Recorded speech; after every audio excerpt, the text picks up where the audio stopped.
Inicialmente, y este es un poco el origen de esta conversación, tratar de empezar a los materiales didácticos, esos que definimos como objetos mediadores en el proceso de construcción de conocimiento en las aulas, mediadores entre docentes y estudiantes, pero también entre las prescripciones curriculares y lo que sucede efectivamente en las aulas y las prácticas docentes, pensándolos como objetos complejos, ¿no?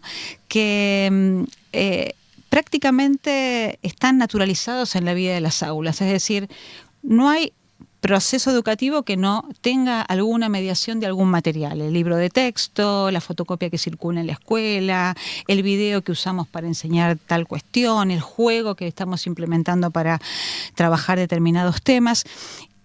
Esa presencia de los materiales naturalizados nos lleva precisamente a poner ahí un foco para mirar contextualmente cuáles son las características que tienen esos materiales, cómo se insertan en un entramado que es bastante complejo, que no solamente nos permite mirar el objeto, el artefacto en sí mismo, sino que necesita ser mirado desde una dimensión mucho más compleja, donde se entraman dispositivos, materialidades, prácticas de enseñanza, decisiones curriculares, decisiones políticas, que hacen efectivamente que ese material tenga un lugar. Entonces, esta es un poco la idea inicial. Desnaturalicemos esos materiales que circulan en las aulas. Siempre cuando uno habla de materiales, y recién Mariana lo mencionaba, es importante recurrir a nuestra historia, a nuestra memoria de los materiales, ¿no? Porque si hay un objeto que ha sido estudiado, investigado desde hace ya muchas décadas, es efectivamente el manual, ¿no? El libro de texto. No vamos a detenernos demasiado a analizar el libro de texto, en este caso, porque ha corrido mucha agua bajo el puente en las últimas décadas, pero es importante tenerlo como referencia, porque efectivamente podemos, en la lectura de esos materiales que circulaban en las aulas, es interesante mirar la cantidad de condicionamientos que crearon el sistema. ¿Qué características tenía un manual? Bueno, era, como dice Aria Moreira, era un conocimiento empaquetado, ¿no? Es un conocimiento cerrado, autosuficiente. Todo el contenido de la enseñanza se reducía a ese material.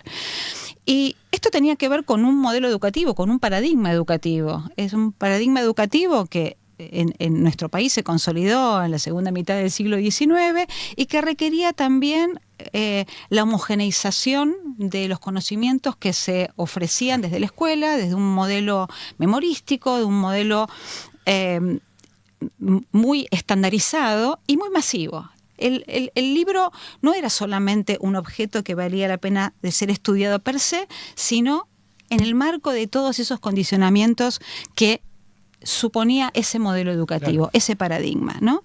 Y ahí el docente tenía un rol que fue muy discutido y muy controvertido en relación a que muchas veces se suponía que había cierta desprofesionalización en la medida que el manual era elaborado en otro escenario, no era el escenario educativo, era el escenario de las editoriales o las prescripciones que establecían los estados respecto de esos materiales, y los docentes aparecían como meros ejecutores. Bueno, este es el material y con ese material voy y enseño. Parecía que el docente no tenía demasiado poder de decidir respecto del contenido del manual que efectivamente traducía el currículum. Bueno, esta idea que la discutimos también en el seminario requiere mucha revisión, ¿no? Y así como estamos revisando hoy qué pasa con los materiales digitales, sabemos que los docentes hacen mucho más con ese material, con ese manual, con ese libro de texto, que lo que esta idea de mero ejecutor supone. Porque los docentes, como dice Negrín, en un trabajo que compartimos en la maestría, no solamente que leen, analizan, miran críticamente el material, sino que deciden recortar, anular, montar, es decir, hacen muchas cosas con esos materiales, revisan distintos materiales, ya remixaban por entonces, no es una idea nueva, la del remix, la de la combinación, de modo tal que ahí necesitamos también identificar ese sujeto que es el docente, que hace con ese material o define con ese material un modo de promover la producción de conocimiento en el aula. Esto tiene que ver con las tradiciones, lo tomamos porque hay mucha investigación sobre esto, pero lo cierto es que en el escenario contemporáneo ha habido muchísimos cambios, ¿no? ¿El manual sigue siendo un material que está en la escuela? Sí, pero la verdad es que es un material que hoy tiene un uso, no digo que marginal, pero complementario de un montón de otros recursos y materiales que circulan en las aulas. Y ahí, obviamente, hablamos de lo que llamamos el giro digital, ¿no? Es decir, definitivamente en las últimas décadas la presencia, no solamente la digitalización de las prácticas culturales, sino también los consumos culturales de nuestros estudiantes han de alguna manera o se traducen en esta suerte de ampliación y de diversificación de los materiales que están circulando en el aula. Y ahí es donde aparece esta metamorfosis, ¿no?, digital de los materiales, que se inició hace ya unos 30 años aproximadamente y sigue dándonos que hablar porque estamos todo el tiempo frente a una novedad. ¿Qué caracterizó ese giro digital ya a principios de este siglo? Bueno, definitivamente los materiales se hicieron digitales. Y esto implica transformaciones no solamente en relación a los soportes, es decir, hay mucho más soportes que el libro de texto, definitivamente, pero no solamente los soportes, sino los modos semióticos, las formas de representación del conocimiento se han diversificado enormemente. Y esto tiene que ver con un profundo reconocimiento de que si bien la palabra y la palabra escrita ha sido siempre, digamos, el lenguaje hegemónico para la transmisión del conocimiento, el conocimiento científico, también validamos otras formas de conocimiento que no necesariamente tienen que ver con la circulación de la palabra escrita. Y reconocemos que lo visual, reconocemos que lo auditivo tiene que ver con los sentidos, tiene que ver con otras formas de promover el conocimiento en las aulas. Y esto ha cambiado la característica artefactual de estos materiales. Las formas de representación implican otros modos de aproximarnos al conocimiento y sobre todo la cuestión de la interactividad, porque las tecnologías son reactivas, es decir, funcionan en la medida que ejercemos acciones sobre ellas y son capaces de devolvernos algo distinto del original. Esa capacidad de interactividad que hoy, digamos, domina todos los soportes tecnológicos con los que interactuamos y también producimos, generamos, compartimos, distribuimos conocimiento, se ha trasladado a la caracterización de esos soportes escolares, digamos. Y ahí aparecen algunas cuestiones interesantes. Voy a tratar de ser breve para después poder conversar un poquito más y no monopolizar la palabra. Ahí aparecen algunas cuestiones bien interesantes. Por un lado, estas corporaciones y empresas tecnológicas empiezan a pensar el campo educativo también para la producción de soportes, ¿no? Y aparece una multitud de plataformas, de aplicaciones, y lo que nosotros llamamos herramientas de autor, en el sentido de que son dispositivos que permiten la creación de contenido nuevo por parte de los docentes o por parte de quienes quieran usarlos. Es decir, se generan ciertas condiciones de producción tecnológica que en el marco de la web más colaborativa hacen posible que los docentes produzcan sus propios contenidos. Y esto cambia notablemente el lugar de ese ejecutor, que habíamos dicho, un ejecutor no tan pasivo, definitivamente, pero aparece la posibilidad de que los docentes se transformen en productores de contenidos, con los riesgos que planteaba Mariana hace ya muchos años, que son los riesgos asociados al diseño por aplicación. Bueno, ¿qué pasa cuando la aplicación formatea un modo de pensar los contenidos y en realidad estoy pensando más en si tengo que armar un blog o si tengo que armar una red conceptual, porque tengo disponible una herramienta que me permite muy fácilmente, por ejemplo, desplegar una red conceptual? Y entonces ahí empieza a aparecer de nuevo la preocupación por cuáles son las decisiones que toma el docente y cómo la tecnología transforma la práctica, condiciona la práctica de enseñanza.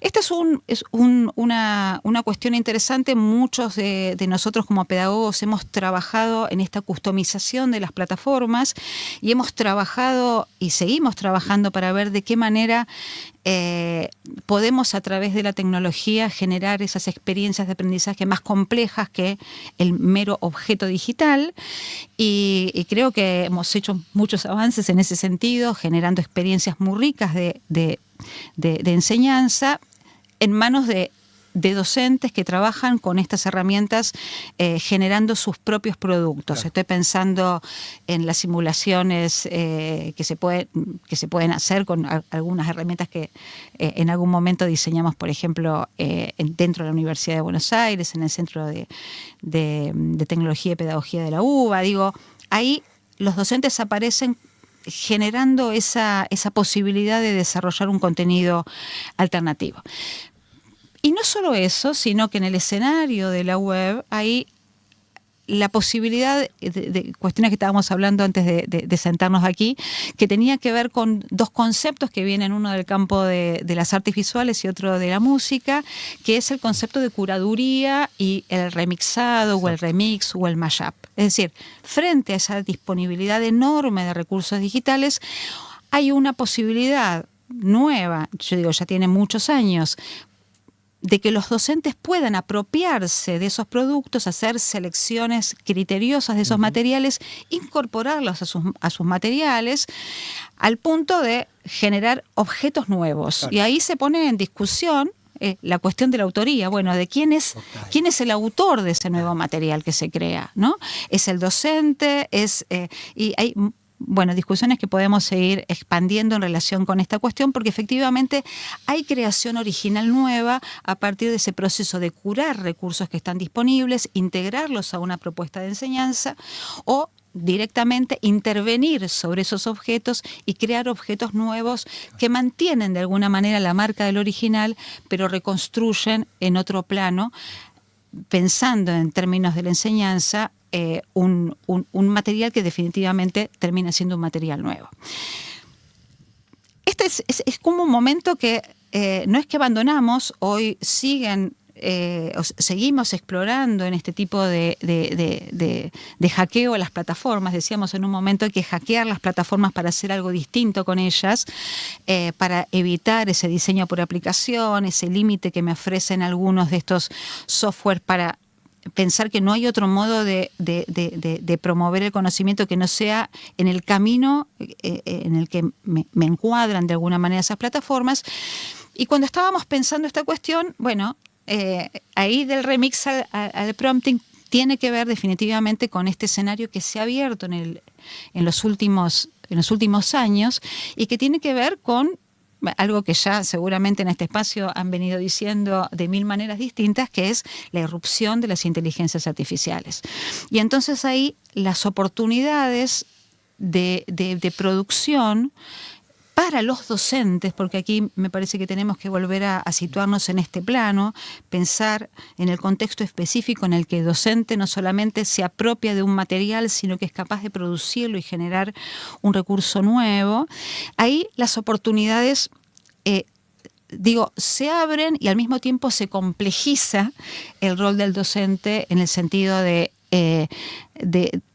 problema de la delegación, es decir, vuelve a aparecer el mismo problema que nosotros reconocemos en relación con los estudiantes, ¿no? Bueno, ¿qué hacemos con estas herramientas? Porque definitivamente la mayor parte de los docentes, por lo menos con los que yo interactúo de manera permanente y con Alejo venimos pensando algo parecido. De hecho, invitamos a los estudiantes y colegas de la especialización a que cuenten sus experiencias en relación con el uso de las inteligencias artificiales. Evidentemente ya está instalado su uso para la producción de materiales. Es el aspecto menos crítico, diríamos, casi más alentador y más optimista en relación a las oportunidades que se crea a partir del prompteo, a partir de esta posibilidad. Yo digo, si antes teníamos con los manuales, teníamos como que el momento de análisis del material era ex post, es decir, teníamos el material y cuando lo recibíamos empezábamos a evaluar si queríamos ese material, si no, si elegíamos otro, y decidíamos qué recorte hacíamos. Sí, hoy estamos ante una situación diferente que tiene que ver con el ex ante, es decir, bueno, frente a la posibilidad de definir qué quiero de ese material, nos estamos anticipando en este proceso de descripción del pronteo para pensar cuál puede ser el material más adecuado para nuestros estudiantes. Voy a cerrar acá. Gracias.